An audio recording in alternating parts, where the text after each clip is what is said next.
Nossos dias nessa casa, senhora presidente, são absolutamente tomados por inúmeras, complexas e importantes questões.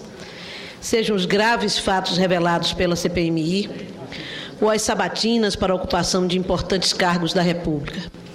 A Lei de Diretrizes Orçamentárias que definirá os rumos do nosso próximo orçamento ou a infatigável apreciação dos projetos de lei em nossas comissões permanentes.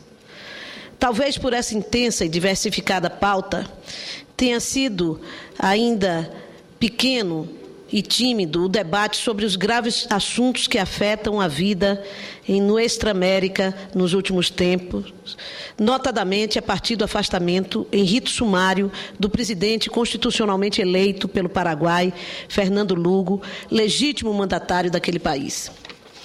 As afirmações cada vez mais frequentes sobre o crescimento do Brasil, sobre a pujança de nossa economia e de nosso peso político no cenário mundial, não parecem vir devidamente acompanhadas por nossa sociedade civil da exata compreensão das necessárias responsabilidades igualmente crescentes das nossas ações e gestos nas relações internacionais.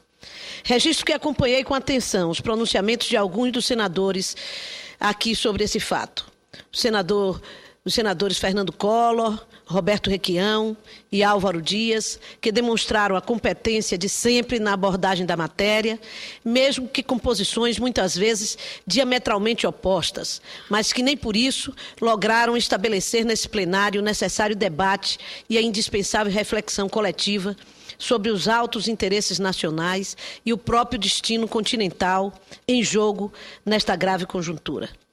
Assistimos nessa casa a um longo processo de um senador, o senhor Demóstenes Torres, em que pese que ele tenha sido assegurada ampla defesa, ainda assim, muitas vezes, sua defesa logra, junto aos tribunais, ainda mais prazos e recursos.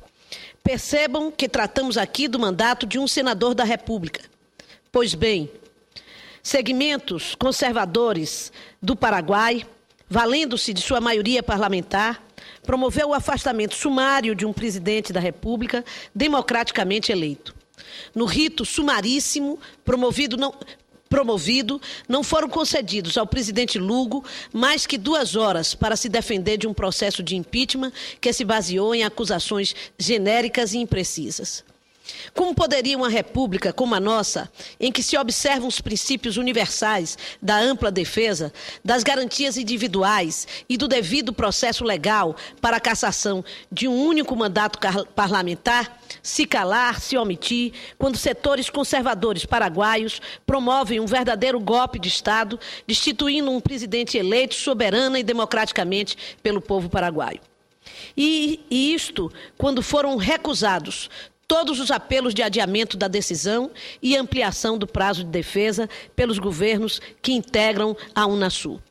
Reinaugura-se em nosso continente as mesmas e lamentáveis práticas já ocorridas em Honduras, ameaçando transformar-se em prática corrente o uso de instrumentos jurídicos e expedientes parlamentares manipulados por elites para alterar correlações de forças estabelecidas pela vontade soberana nas urnas. O pretexto invocado para o golpe foi o confronto entre policiais e camponeses durante a ação de reintegração de posse de um latifúndio ocupado por sem terras.